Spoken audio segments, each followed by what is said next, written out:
Hey, how about you, everybody? Welcome into the Corner Call-In Show. I am your host, Jeffrey Lee, Senior Recruiting Editor for Auburn Sports.com. Today is Monday, March the 16th, 2026.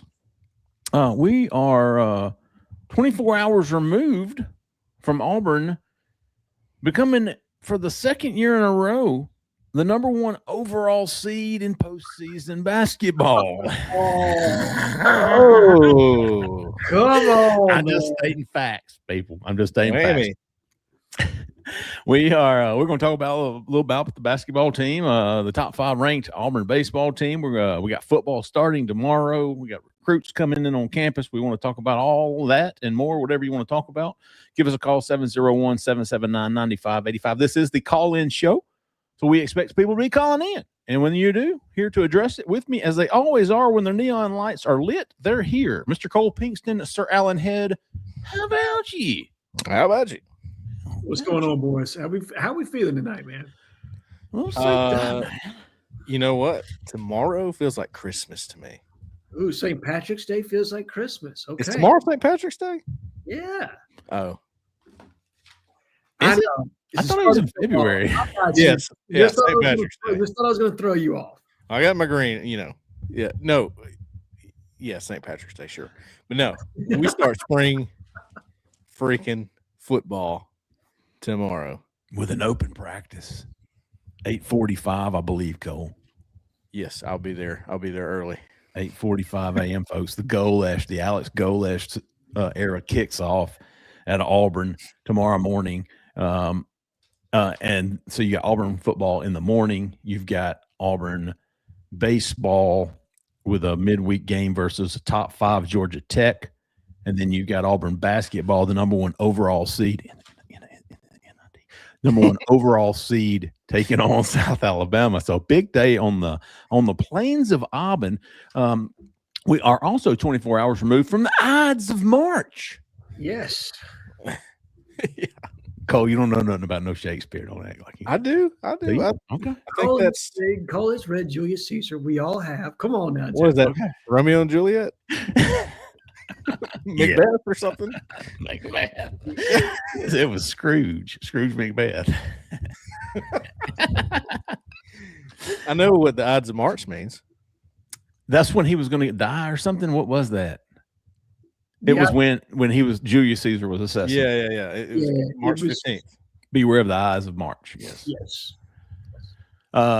Which was, for the Auburn basketball team, pretty much true. Auburn basketball team was not chosen for the NCAA men's basketball tournament. They were, like I said earlier, the number 1 overall seed in the NIT. They drew South Alabama. They will play that at home Tuesday at 9 p.m. in Neville Arena. The baseball team swept Missouri, went on the road for a big SEC sweep.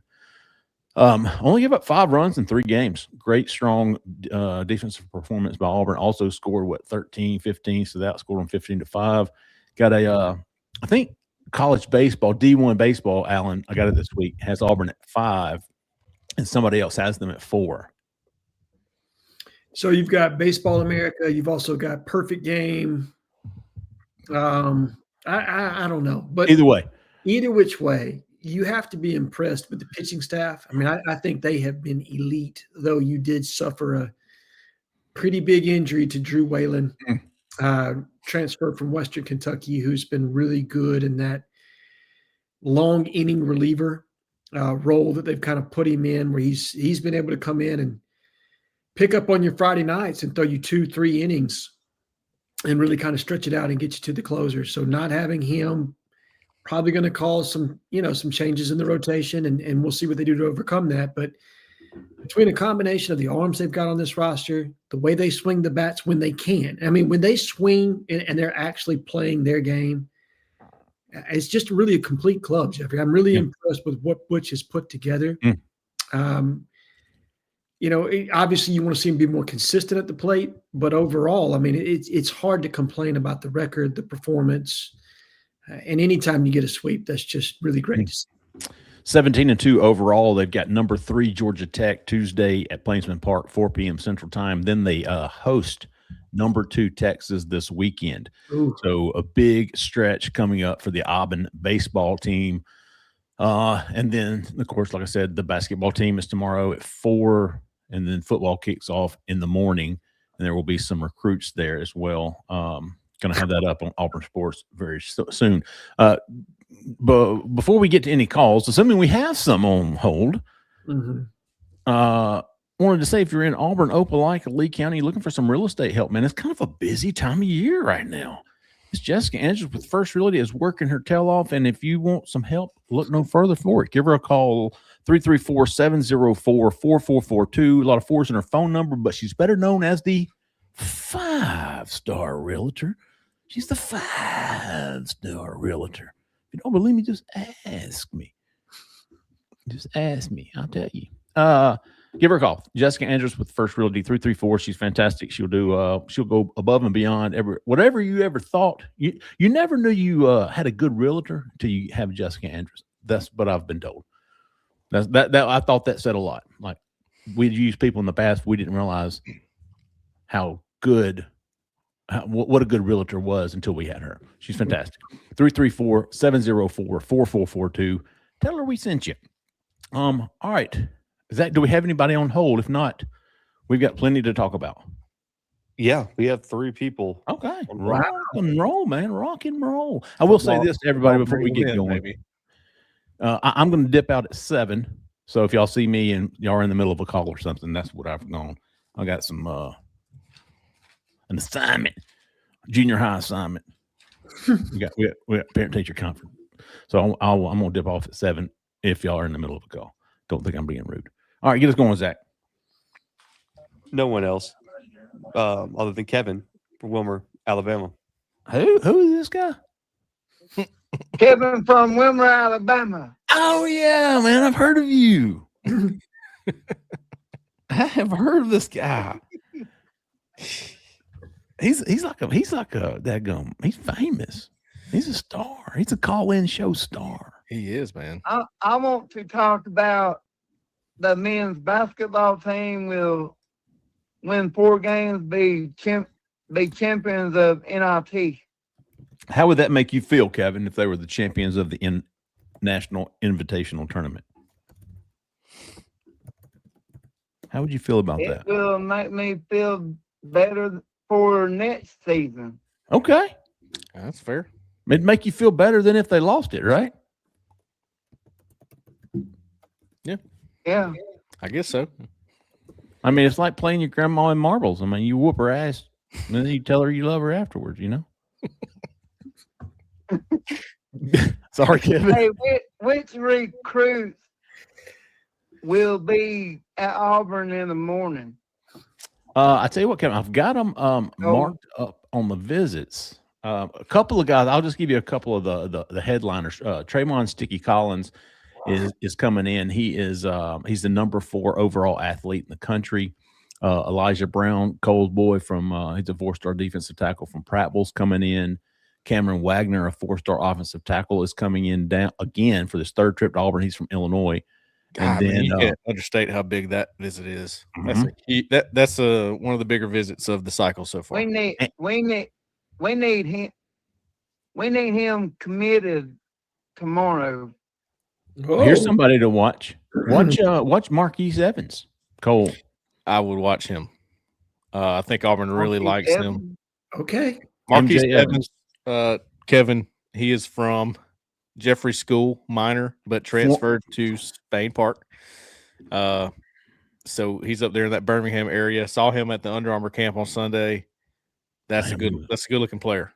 He had like an 84-inch wingspan at that camp. Cole, 84? Was that what it was? 84, yeah. Are you thinking Buck? Are you thinking How's Ian? Allen Head doing? I'm good, Kevin. If we can only get him to talk. I'm just glad you're here with us tonight. Alan, And go ahead, how Kevin. many touchdowns Byron Brown threw to the wide receivers this year?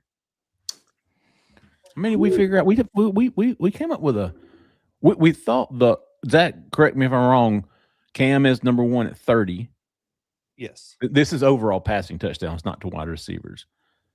And then Chris Todd, or is it Chris Todd was, yes. 22? Chris Todd. 23. 23. 23 or 22, something like that. I think it's 22, and we said that Byron would have to get 23 to pass Chris Todd.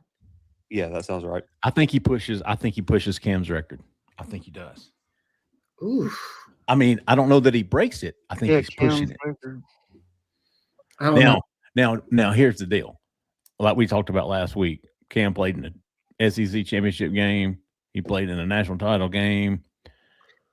Will Byron Brown get that opportunity? I don't think so. Not just yet. I don't think there's. I have too many questions about I the hope so. at this point. I mean, I'm with Kevin. Sure. I hope so. I would love for that to be the case. But right now, I just don't know enough about the offensive line to feel confident enough in the offense to say he's going to pass Cam Newton's numbers or that he's going to push it. If you tell me that he pushes Chris Todd for number 2 on that list, I buy. I think that's within ballpark. I think 22 and a half we set the over under at. And I'll take the over of 22 and a half. I'll take 23 or more. I think he breaks Chris Todd. Let's put it I think he's in the mid 20s. Okay. I like that. And probably I like rushes- that too. Now that means And all the wide receivers John Spencer can't have 25 touchdowns. will have 20 or more touchdowns. Oh yeah, total.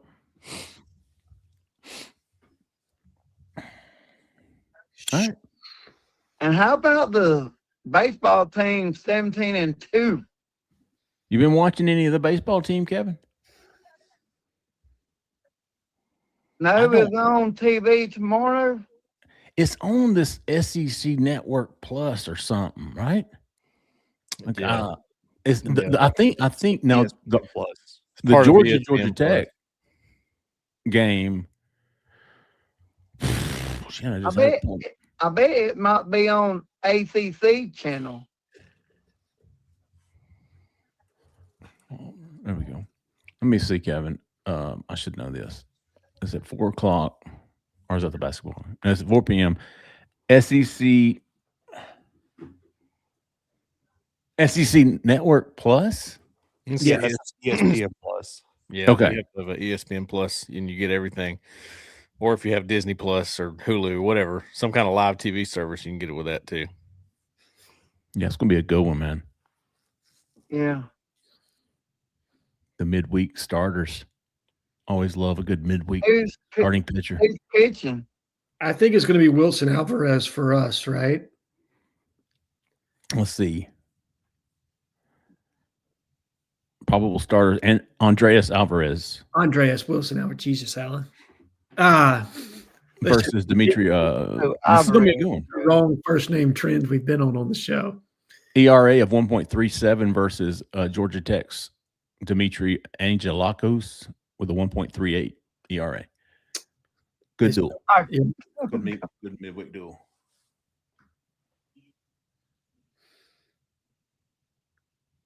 And I Oh. think our special teams do good too this year. Hoping for an improvement. I mean, they were improved last year. I think we've come to this conclusion. They were Yeah. improved, but you want them better. Well, they were a liability at times last year. It felt like Alex was still getting healthy, which was a huge factor in some of your decision making with field goals. And I don't think that Hugh always put him in a great position, if I'm being honest. Very true. You still didn't see the consistency. It got better, but the consistency on both punt and kick coverage was still not where you wanted it to be, and the attention to detail. It felt like you still had too many procedural issues. So want to see that continue to get cleaned up. I really like the special teams coordinator. It feels like he's very young, very sharp, though. Very forward thinking. So I'll be interested to see if he does anything different or some of his selections as it pertains to who the returners are, because I think that's a huge part of special teams. And are they going to be scared to pick guys that are starters? Are they going to put starters back there? It's interesting to see the decision they're going to go there. Kevin from Wilmer, Alabama, we thank you for your loyalty. We thank you for your call. Keeping the famous callers going here. Anthony from Montgomery. Yeah. Legends Night. The best follow-up. How about you, Anthony? What's up? Hey, knowing football around the corner, I'm right there behind it. There I he knew- comes. I knew Here you'd he be here comes. tonight. He's crawling out of the hay like a little turtle head, you know. He said, Hey, "Wait, I got two questions for y'all tonight. The first question is, do y'all know if y'all will have media access like y'all did in the freeze era? Or you got that y'all stay out there a little bit, see a little bit? And then the second question is, the end of spring, give me offense, defensive name to know. Okay. Also, tomorrow is pro day, by the way, in the afternoon.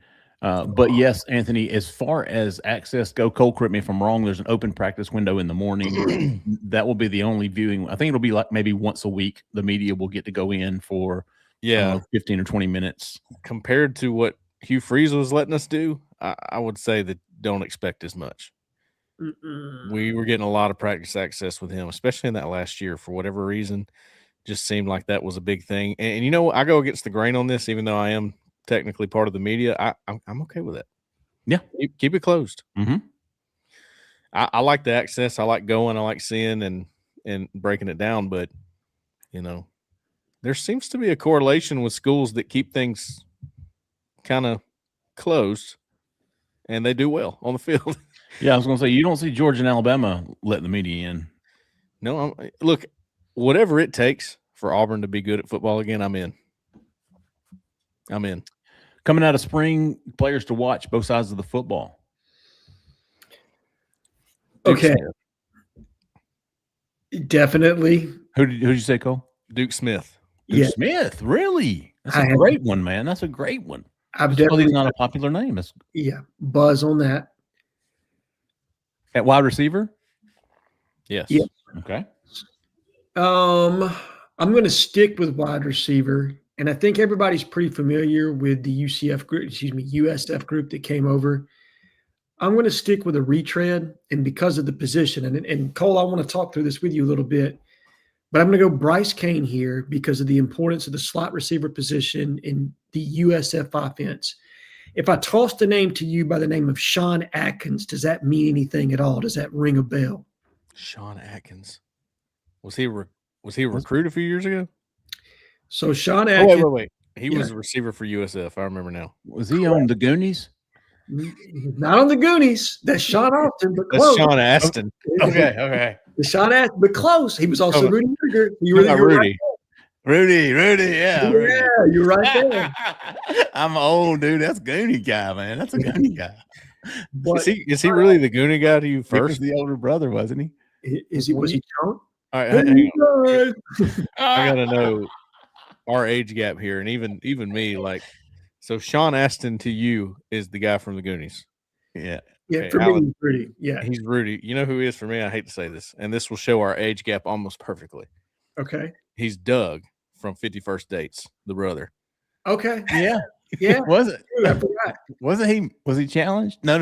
No, No, he was the workout brother. Yeah. He's on steroids. I'm thinking of the blonde haired girl's brother. From something about Mary. Yeah. Yeah. Have you seen my baseball? Yeah. Okay. I'm gonna go with and I was trying to Let me finish my point real quick. okay, I'm sorry. You gotta bring it off. Yeah, Sean Atkins. No, I haven't heard of him. Sean Atkins was the leading receiver in Alex Golish's offense the first 2 years of his administration there. There's a huge emphasis. And if you go back even to his Tennessee days, I mean, I think his best receiver was a slot receiver. And I'm struggling for the name right now, but ended up with the New York Giants. But really talented guy, maybe the most productive receiver they've had there. And I'll pull the name later in the show. But the slot receiver position is one that we haven't talked about enough, I think, but one that they emphasize a good bit within the structure of the offense. So because of Bryce and some of the preseason things I've heard with him as far as kind of how he's acclimating. No, not Clayton. But because he's kind of acclimating to the offense. I'm going to go with Kane. I think he's due for a breakout. But look up Tennessee 2022 offense, and you'll see the name I'm talking about. Oh, Jalen Hyatt. Yes, Jalen Hyatt, who played the slot. Oh, yeah. He went for over That's 12 what I get million. for half listening. I thought you were asking about Auburn, but if I would have heard too. Hyatt would have came right there. Yeah. No, He's the one, that's the one that went off against Bama, right? correct. Yes, he Over had like 200. 5 touchdowns. That was It was awesome. crazy. And maybe that's where Duke Smith falls in as well. But 3 straight years in an Alex Golis coordinated offense, the slot receiver was the leading receiver. So because of that, I'm picking somebody I think that's going to be in the slot. And now I'm not saying he doesn't throw to the outside. They do. They feature it. But the slot receiver is the guy that makes that offense go. And if Bryce really can take a step, I think he might be a name to know in the offense. Yeah, I think Bryce Kane can be in the role that Chaz Nimrod's going to be in. Okay. This is the guy that we line you up wherever we have to get a mismatch and get you open. That's the role. All right. For Duke Smith, if you go back and watch their film from last year, their guy number 6 who did not he graduated, so he was not. If they could have brought him over, I think they would have. For sure. Moodia Rubin was his name. Yes. This is what I see Duke Smith as. They want to give him the ball with a chance to get some yardage, to run over somebody, to make somebody miss. I think that's Duke Smith. That has Duke Smith written all over it. I don't see Bryce Kane as that guy. I see him more as a get open before the throw.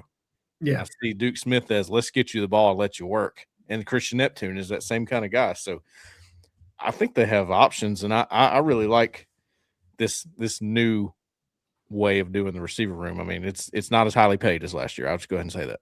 No, it's certainly not as highly paid as last year. But speaking of Slayton, Chaz Nimrod reminds me, when you look at cut-ups of Chaz Nimrod and then go back and watch what Slayton was and his ability to stretch the field, you see a lot of that there in his game, man. So Nimrod's another name I thought about.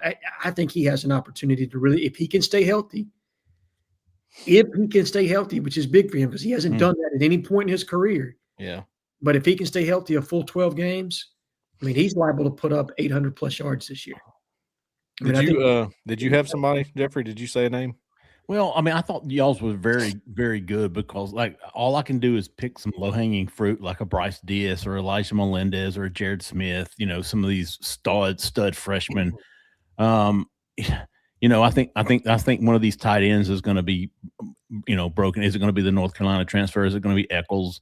I think, man, just the way they're emphasizing tight end in recruiting leads me to believe that they're going to be emphasizing the crap out of it in the offense. And Cole, a lot more about that than I do, having watched several of their games already. So I think a tight end is going to be a name to watch, whether it be, I mean, I'm guessing it would be, the most likely would be Jonathan Eccles or Jake Johnson, probably.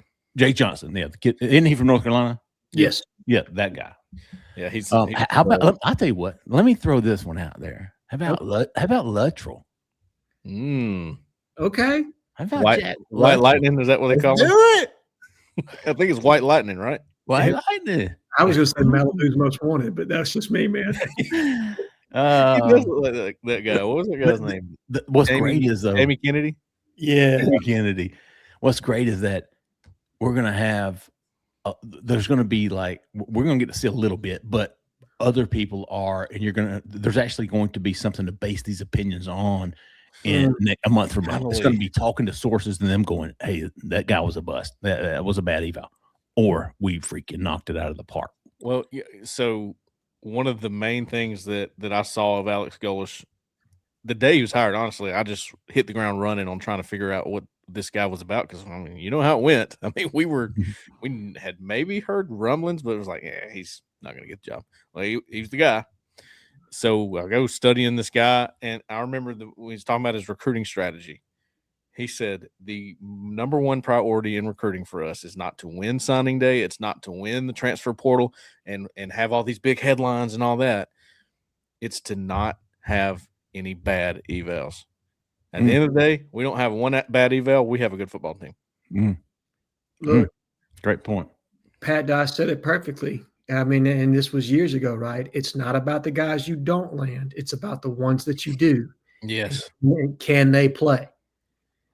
And that speaks to that theory, right? Because whether you get a 5-star or not, if he busts, he busts. It doesn't, you know what I mean? Like it doesn't change that, right? Like we've seen this in the Freeze era, and this is not me throwing shade at Hugh, but there were a lot of stars, right? He brought a lot of stars to campus.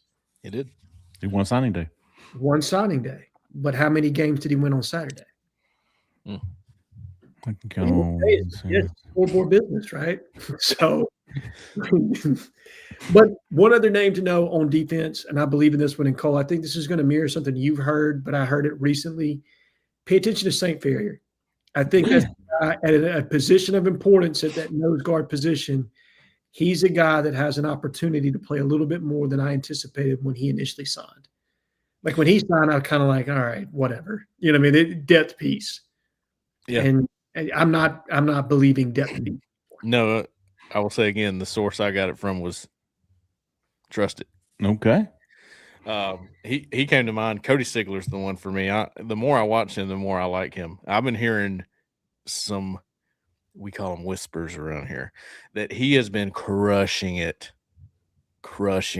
as far as showing his athleticism for a 305-pound dude who was like 220 pounds when he came out of high school.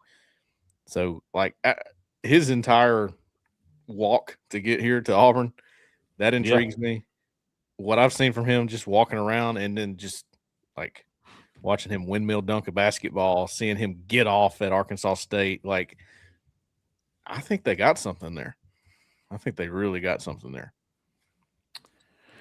Good stuff, Anthony. Can't wait to hear from you as the spring goes on. I'm going to dip out, folks. Before I do, don't forget Auburn Open like Lee County. Looking for some real estate help, give her a call. Jessica Andrews with First Realty, 334-704-4442. Tell her we sent you. Cole and Alan's going to keep it going, man. I'll be back. We'll be back with a recruiting show midweek, and then again next week we'll be talking football. How about you? I'm out. And he's out. Yep. Alan, I guess I will run point here. Zach, we got some more callers. You know, I'm always better at guard. Our run of legends may have ended. A guy who's a good caller, but he's a Bama lover, so he can't be a legend. Carter, you're live, man. Gentlemen, how about you? How about you, Carter? What's going on, man? And I got a question for Cole and a question for Alan. I'll shoot for, well, this one can go for both of y'all, but Okay. I want to get y'all's take on one. Who do you think will have an overall more impactful / productive year next year at running back between Cobb and Bryson Washington? And two, I'll wait and ask that one once y'all are done answering this one. Okay. Alan, Cobb or Washington? Gosh, that's a good question. It really is. It probably depends on the metric you pick for which they're going to be most effective at. I would say red zone touchdowns is going to be Bryson Washington. And probably he's just going to be more of a back that you can ride on an every down basis. I think Jeremiah's shown he's got the ability to be an every down back, but he's really your game breaker in this offense. I mean, he's a guy that he doesn't have to get 15 to 20 carries a game to be truly effective. I think you can probably put him in the 10 to 12 bucket, but he can break a couple of explosives for you and really kind of flip a game. I'm going to say Bryson Washington, but I'm probably going to eat my words on this one. I faded Jeremiah Cobb last year. He ended up being the best back in the backfield. Credit to Hugh Freeze. He said it multiple times over. He really did. Shame on you for not listening to him. Shame on me for not listening to Hugh Freeze. You know what I mean? But I'm going to go Bryson Washington, but I really think Jeremiah's got an ability. I mean, I think that this backfield, honestly, Carter, is probably one where Jeremiah's going to get less carries. They're going to equal the same amount of yards. They're probably both going to go over about 700 apiece, in my opinion. I think they both eclipse 750 yards. Washington has more touchdowns. Jeremiah Cobb has more explosive runs. Yeah, I'm going to go with Cobb. Okay.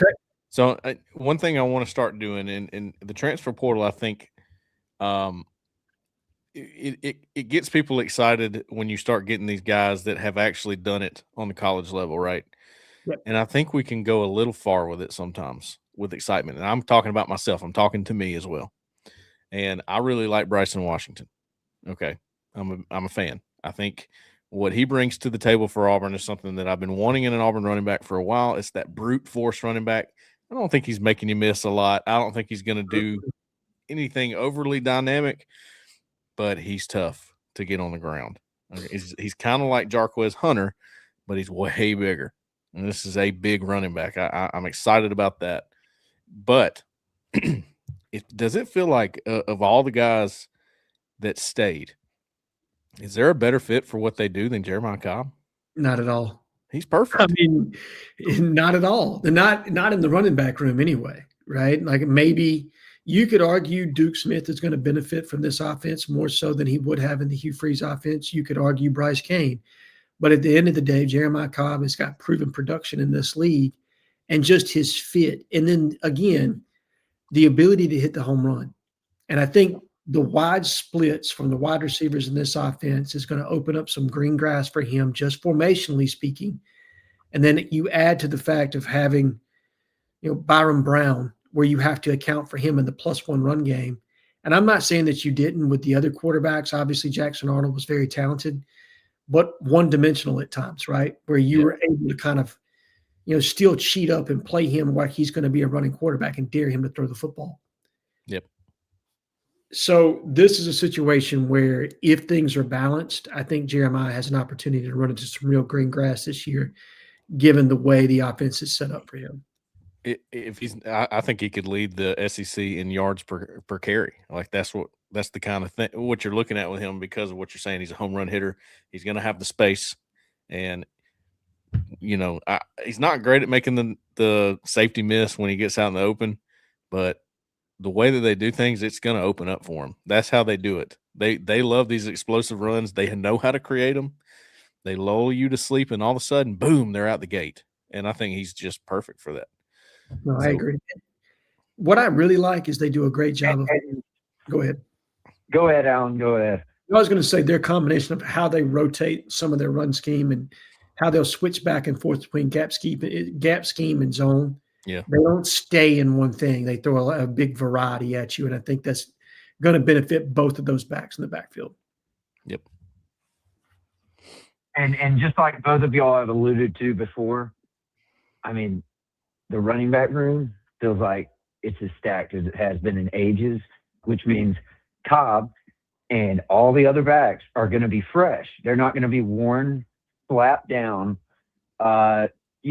22 plus carries a game, and they're going to be able to come in and, like Cole said, could have a chance. Cobb could have a chance to lead the league in yards per carry because he's going to have fresh legs. Yeah. Yeah, and look, I really like Nakai Davenport, and I love Tay Meadows. The more I watch Tay Meadows, the more I like him. And yes, I realize the Sun Belt is a different level of football. But if he's coming into the game fresh as your fourth running back, I think about fourth quarter, and you got to give somebody some carries, right? Yep. And you've got a guy with his skill set and ability. It feels like it's cheating a little bit, man, to have that many talented running backs in the backfield. And again, he's not the most supremely gifted athlete I've ever seen, but a guy with competitive reps that plays the game the right way, and he's not going to bust the assignment. And again, shows some real vision running with the football. Like, I think he does a really good job of reading the hole, being patient, and then popping it. Yeah. Big time. All right, last question. I'm going to ask both of you. Give me your loudest game you have ever been to in Jordan-Hare and why.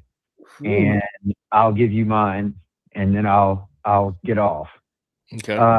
Mine was first year me and my dad had season tickets in 2006. It was Florida, and it was the Trey Smith front flip into the end zone. And I will never forget on third down when I I think Urban called and Mullen called a play action out of the shotgun, and Quentin Groves he just bent around that end, and I will never forget the way that joint erupted. It was like nothing I'd ever heard in my life.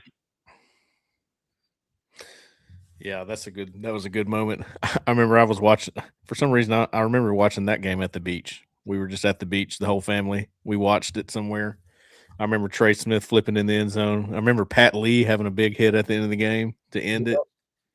That was a And good picking one. it up for the touchdown. Yes, they scored too, I think, on that play.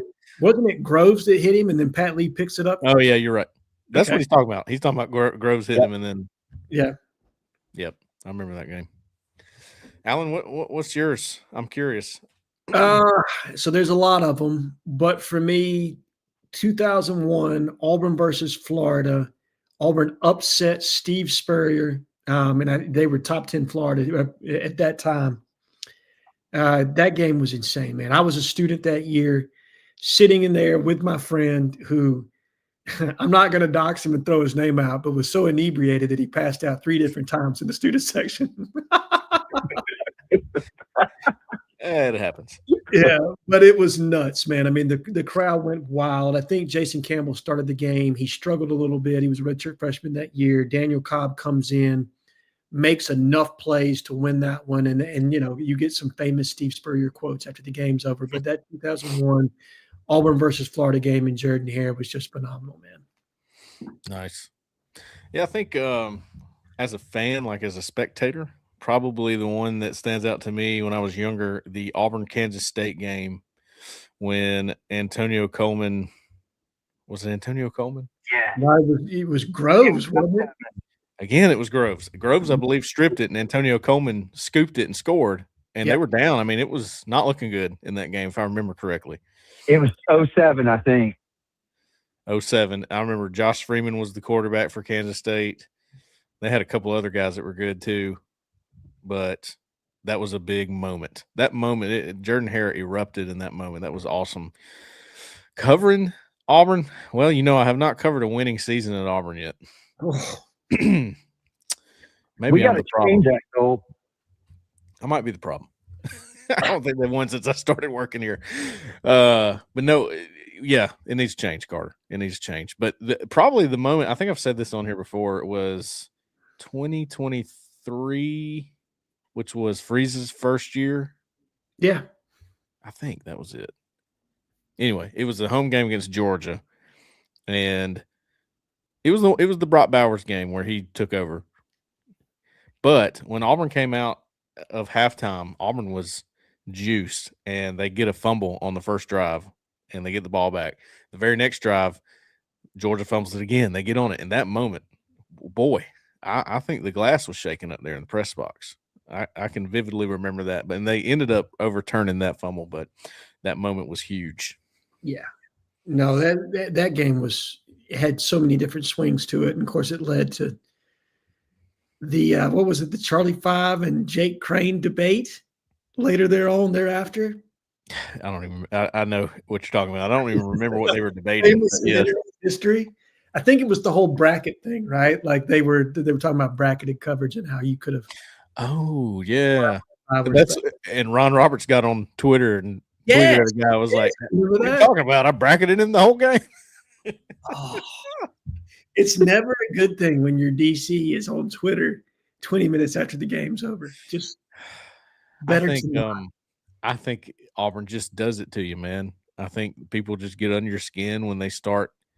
I mean, to be just completely transparent here, yeah, it's never bothered me like people arguing with you, but for some reason, Auburn fans will just jab you and jab you and jab you and jab you, and I get it. They have a reason. They're upset. Yes. And I don't want you to be that way anymore. I want you to be happy.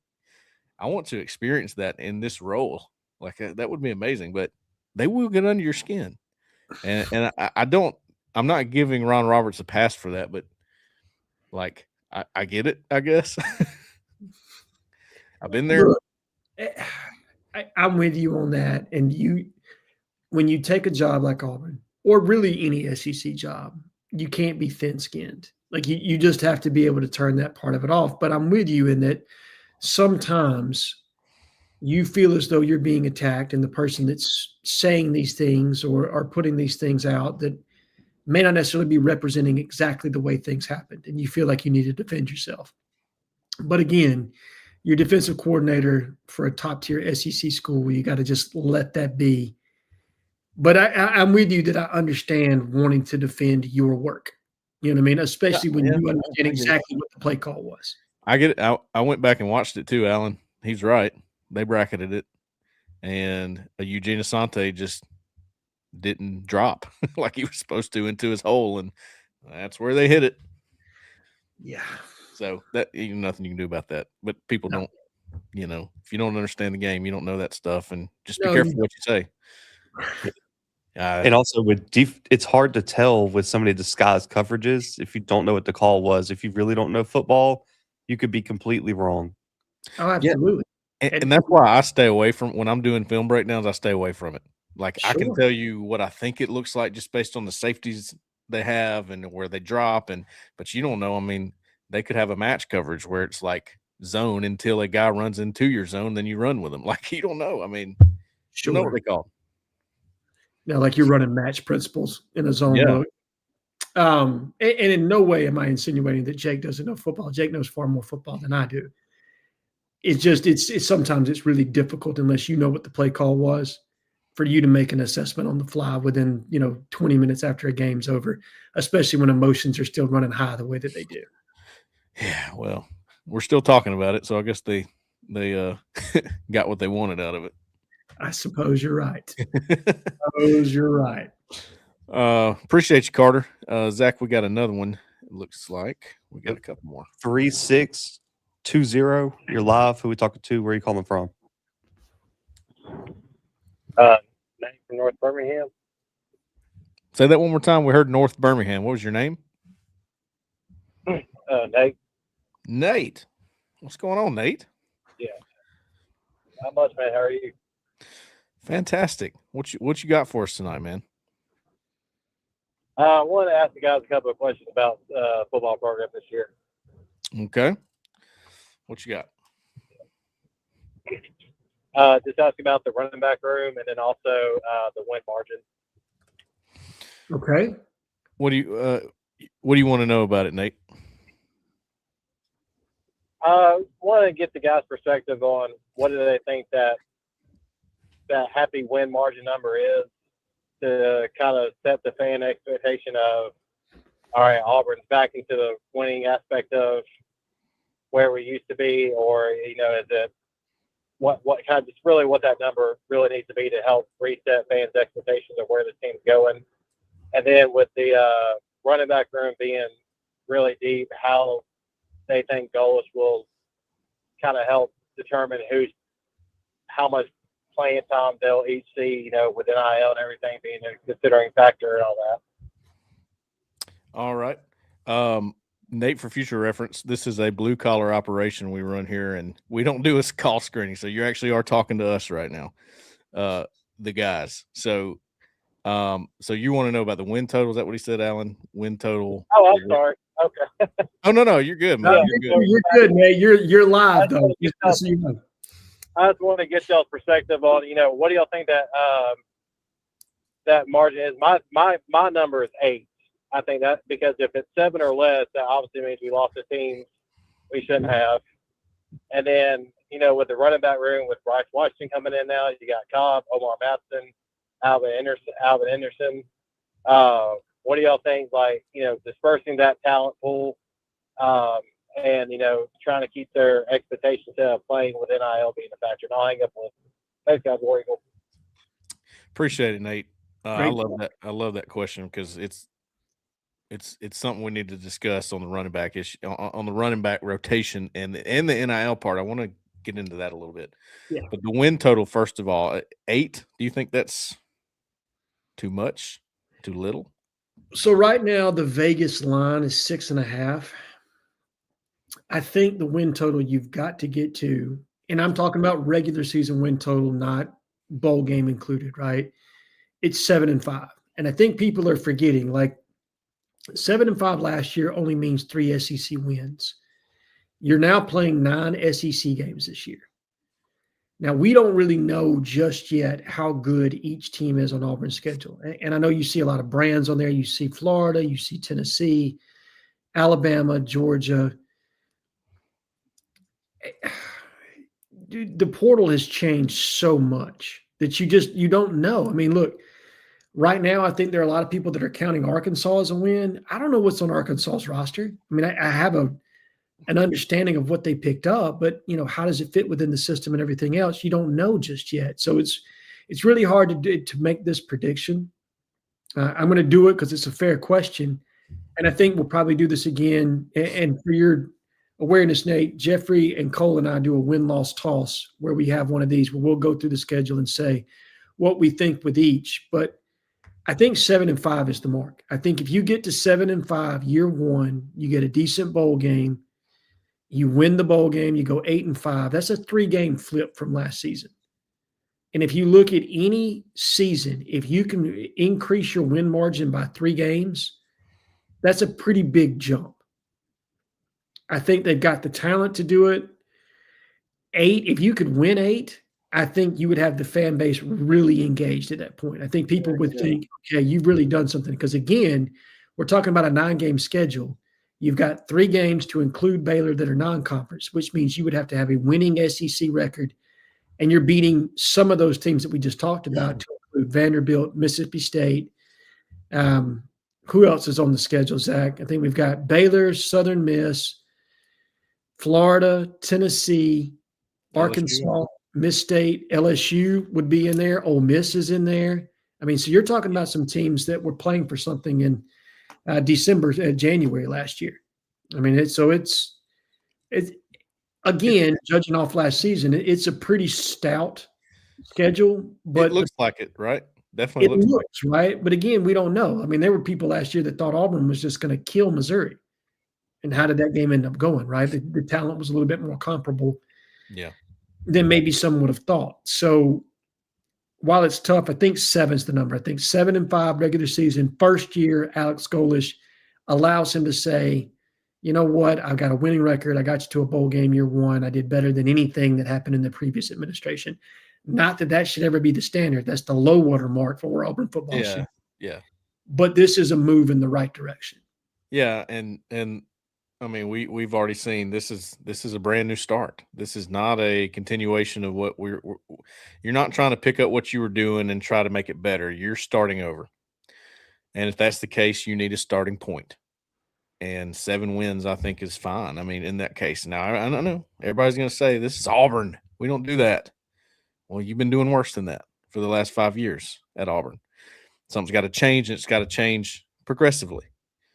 It's not going to happen overnight. I just don't see it that way. And if you want a coach to have some staying power, you got to let him do it. And I'm just so happy, man, that number one, I like a tough schedule. A lot of people are going, oh, that schedule. Give me the tough schedule. Load it up. Because if you come out with 6 or 7 wins against a tough schedule, and it was really tough, it proves to be tough. Like all those teams were really good. Boy, it looks good, especially in year one. If you lose or have a 6-7 win season in a schedule that was a little bit weaker than you thought, not so good. You want to prove that you are on that level, right? And that's the number one thing I want before you even get into the win totals and numbers. Prove you're there. Prove you're on the level with the teams that have been kicking your butt in everything else. No, I agree. But again, even some of those top tier teams we're talking about, like Tennessee's got warts, man. They're going to be starting a very, very young quarterback. And I think we all saw that this league was not very forgiving to young quarterbacks last year. Arch Manning, it took a while to get him going. Yeah.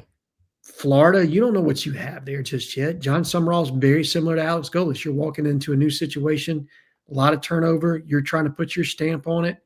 Yep. Vanderbilt's going to be starting Jared Curtis more than likely, a true freshman quarterback, and you're coming to Jordan Hare.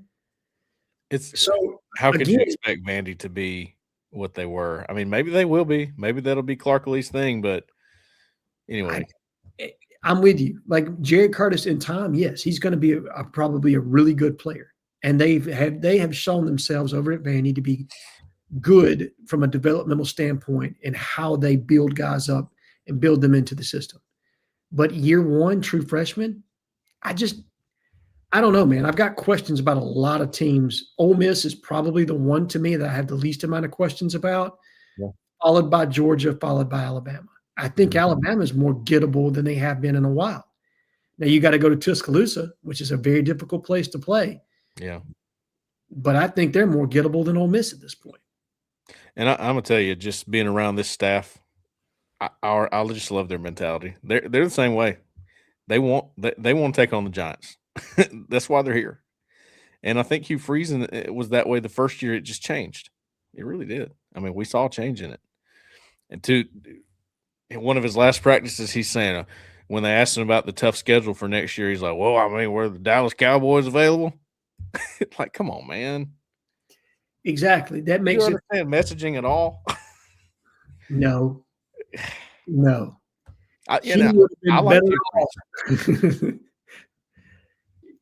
He would have been better off to just say, yeah, that's what we do at Auburn. We play the best teams.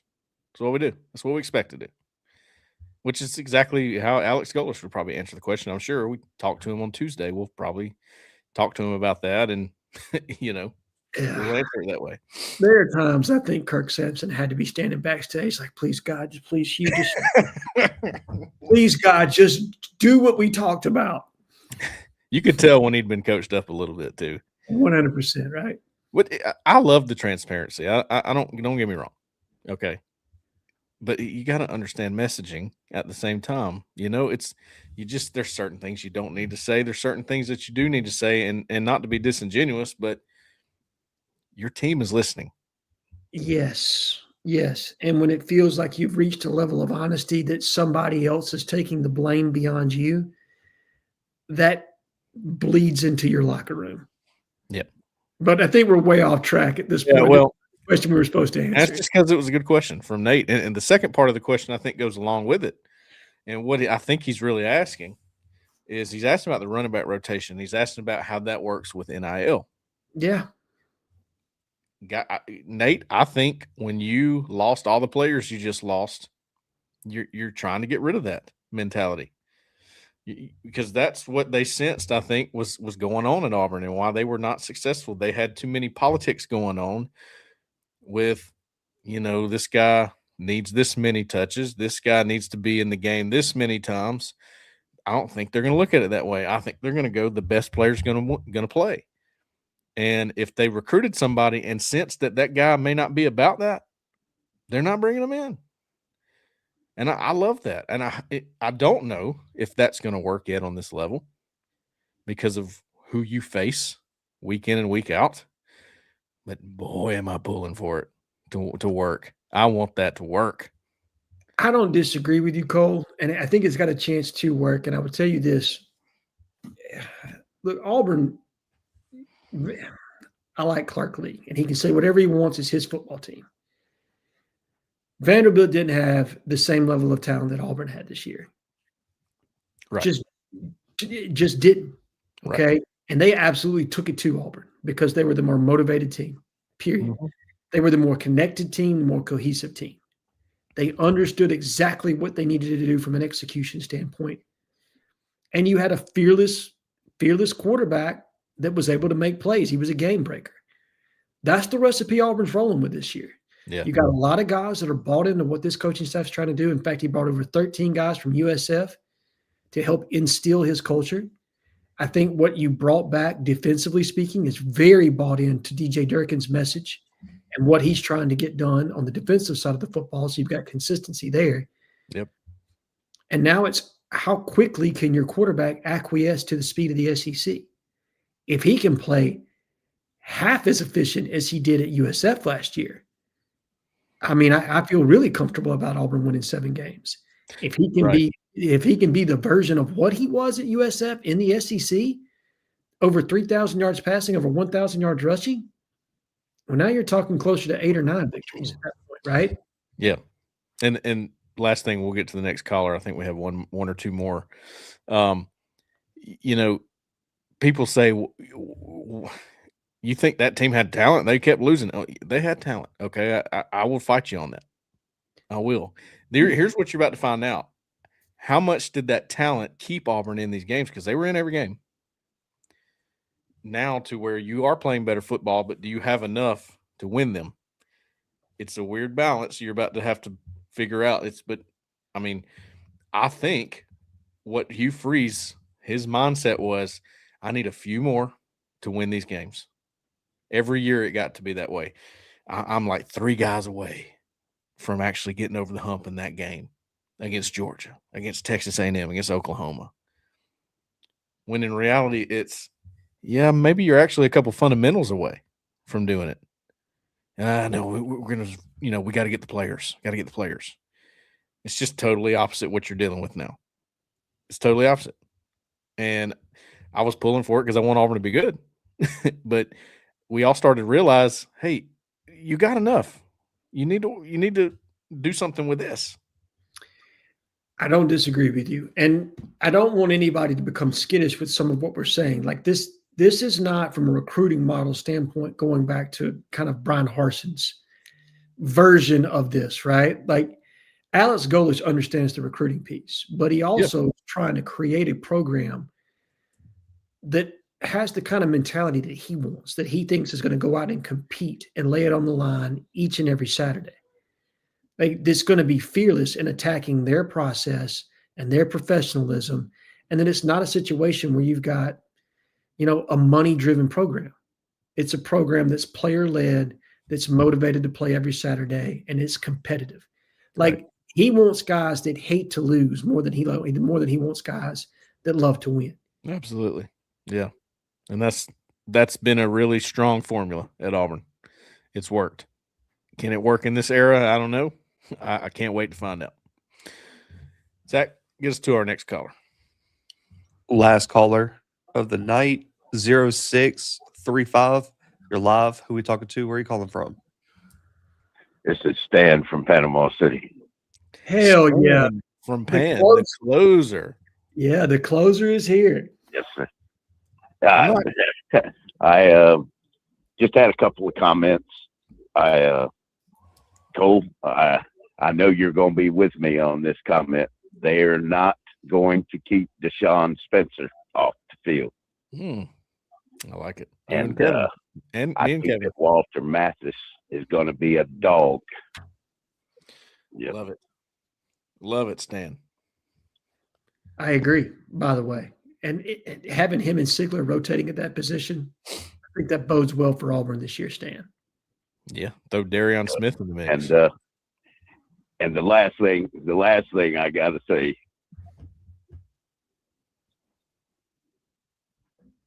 Yeah.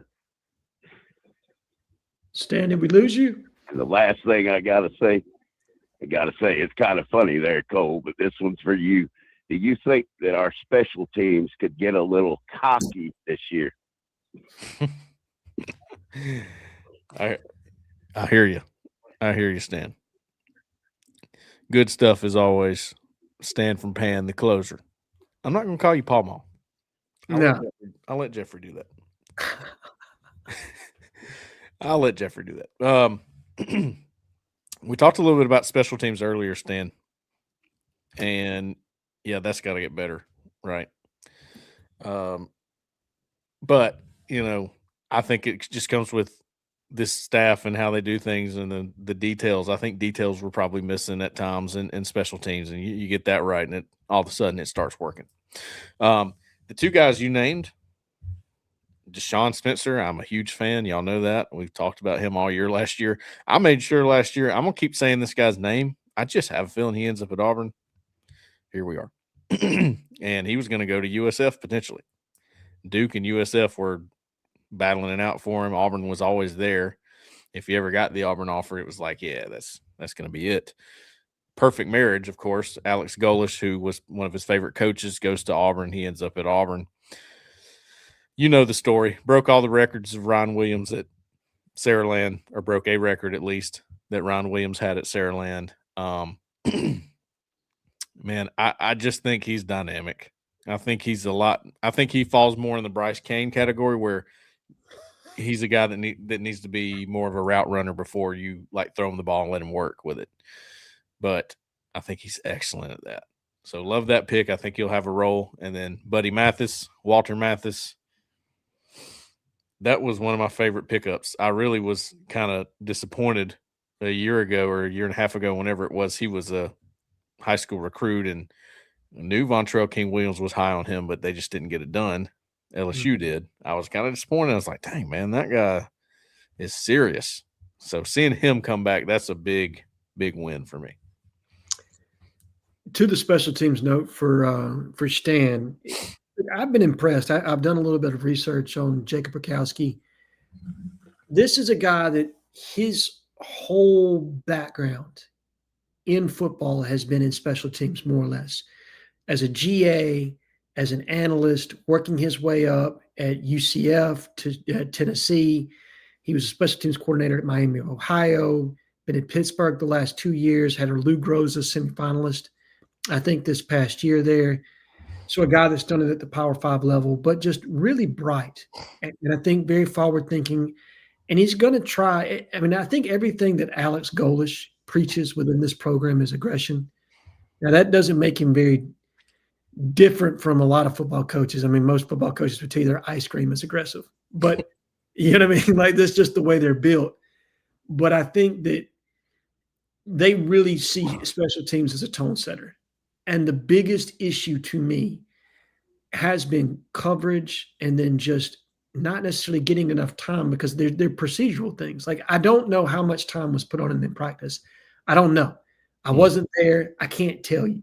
Yeah. But the amount of just like mental errors or just low IQ moments at the most unideal time, I'm hopeful that this is something that's going to continue to be emphasized. And again, everything in this guy's background tells me that it will be. That attention to detail is key here. And it obviously helps to have a healthy kicker. I mean, I think everybody needs to continue to play for it, but Alex McPherson is a really special kid who's got a great skill set when he's healthy. And everything I've heard to this point is he hasn't backslid. Now, I've seen him. I've seen him around campus. We'll see him, tomorrow too. He looks good. He looks good. He looks as good as I've seen him in a while. Right. So, and if he's healthy, you're talking about a guy that's automatic from 50 and in. And that's a weapon. I mean, when you're trying to score points and, sometimes 3 points is all you got to have to be the difference in a football game. Having a kid that's that level of accurate can be a game changer for you. So it would be big if he's healthy, and if they do get the level of focus, concentration, and they do allow special teams to be a tone setter for them. Because, again, getting a big hit on special teams to start a game, that's an energizer for you, man. It doesn't change it necessarily, but it can get some guys fired up. It can get some emotion in the game. And Auburn's the kind of team that when they have emotion on their side, they typically play pretty well. Yeah. And they're used to what the term I've been using is punching up. Yeah. Whereas you're an underdog a lot of times. These guys are used to it. They embrace that role, which I think is perfect for Auburn. Whereas, we may walk into the game with maybe less talent at a couple spots. We're still going to whip your tail. I love the mentality. I am pulling so hard for it. Now it's, it goes against the grain a little bit with the way that NIL is today. It certainly does. I mean, you got to spend the money to get the best roster. A lot of teams believe that. We've seen success in that style. Now we've also seen success the other way with what Indiana did this year and with what Vanderbilt's been doing. And, I think some programs are starting to do a little bit of a mix. They'll spend the money on certain positions, but they'll also go back to their roots on certain guys and trust their gut and maybe not spend as much. And I think you're going to get a lot of that. I'll tell you what, they'll spend money on a quarterback. This group will. Yeah. I think they're prepared to make a move on a high school kid here very soon. We've talked about Izzy Abrams. It feels like he's inching closer to a decision now than what was initially anticipated. He's going to make some spring visits, and then it seems like he's going to make a decision. So that's another thing to pay attention to. But back to your point on, I don't want people to get the wrong impression. This staff spent money this past offseason. They 100% Sure. money. Yeah, They absolutely. spent money to retain talent on the roster. They spent money in the transfer portal. But I think how they spend it is very different. Well, they just value differently, and I probably haven't walked it out well enough when we say their value system is different. Whereas the other staff goes, that guy's a future first rounder. We do whatever it takes.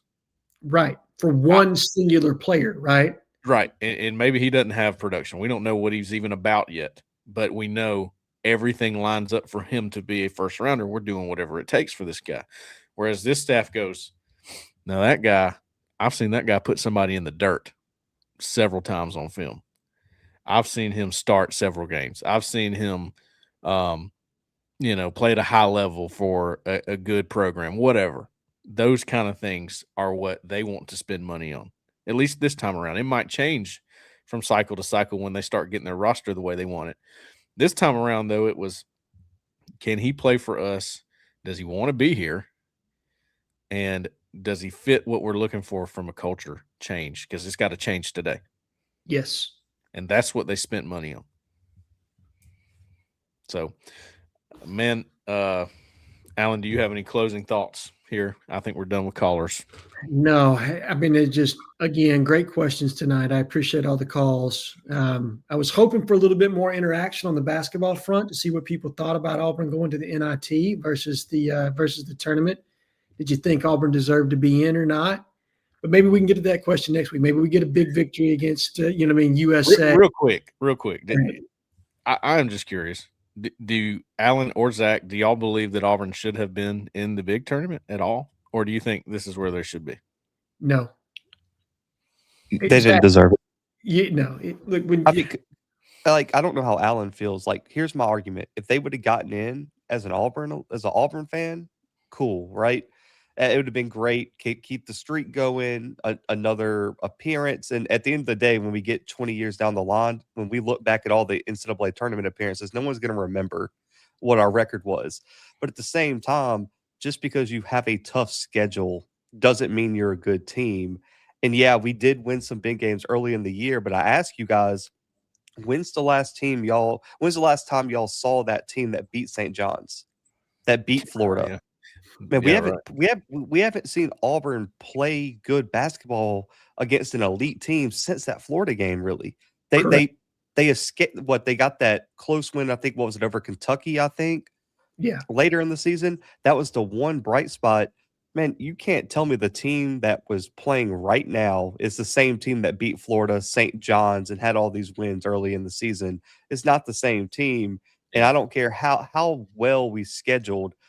I don't think you can argue, because obviously you have auto bids and stuff. You can't tell me Auburn was one of the best teams in the country and deserved a spot in, man. And I understand people say, put them in the tournament. They're playing for their lives, all this. Guys, we've had 3 months of playing for your lives, and all we've done is get worse at basketball. Every single game. If you couldn't play for your life in the second half against Tennessee in the SEC tournament and allow a 20-0 run, I don't expect anything would have changed if they would have let them in the tournament. I don't disagree with you, Zach. And I'm all for setting precedent, but not at the precedent when you have the most losses ever to make an NCAA tournament. I'm not for that level of precedent. No, you don't want that. I'd rather not have that. But I think your point is valid, right? Like when you have the nosedive that we had at the end of the year. And again, I go back to these two games.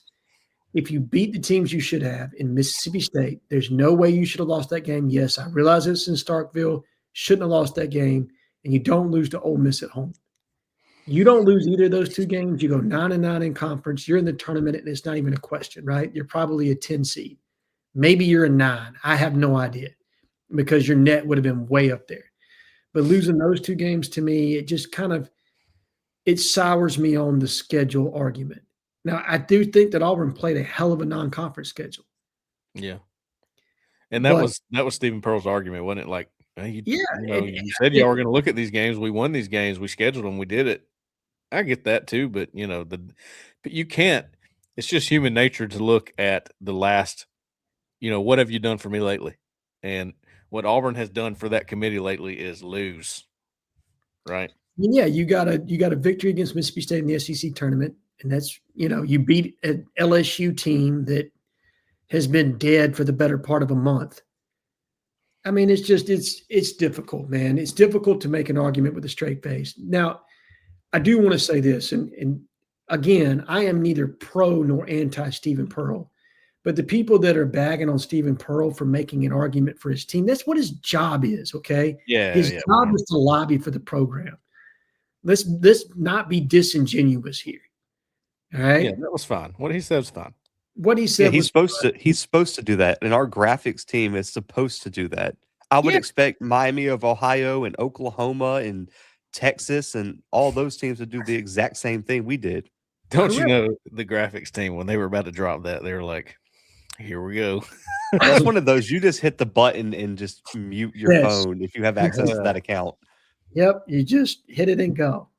But like building on Alan's point too, like I think it also is a big learning experience for Steven, and I think he could use it going into next year as we bring in. Listen, we're gonna have a lot of new faces, and I think one of the things he can point to is, maybe those early games in December and November.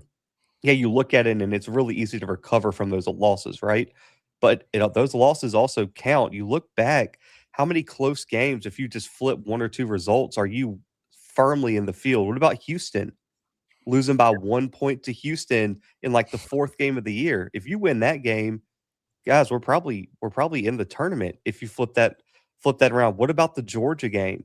Or what was it, the Georgia game or the A&M? It's the A&M game, and that's going to get fans hot because obviously Auburn hits the last second shot, it gets overturned. And in my opinion, I thought that was a bad call. Now, I thought they gave A&M that call because of the call they made before that, whether I think it was the foul line infraction or whatever it was that Bucky was hot about.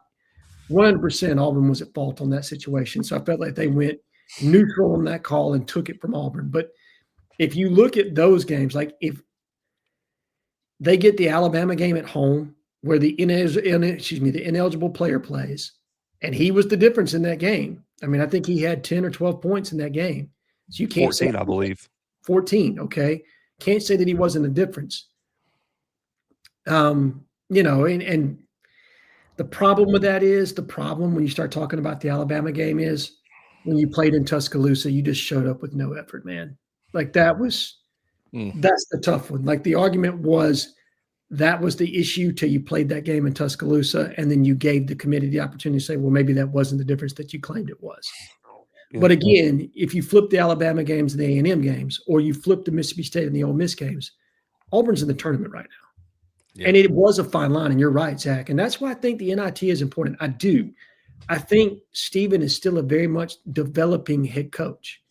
Like he's still learning to be a head coach and developing all the skill sets that he's going to need to be an effective leader next year. Why not play a few extra games? And there is some young talent on this team that you want to retain. There is, Stephen Williams-Adams. There's Sway there. There's Freeman. There's Jovic. If you want to bring KO back, there's some pieces there that you get development out of. Yeah, for sure. This tournament would be good for them. And to be honest, for Tahad, whether he chooses to stay or jump in the portal, I would be looking at this and licking my chops, man, because this is an opportunity for me to get my NIL dollars up.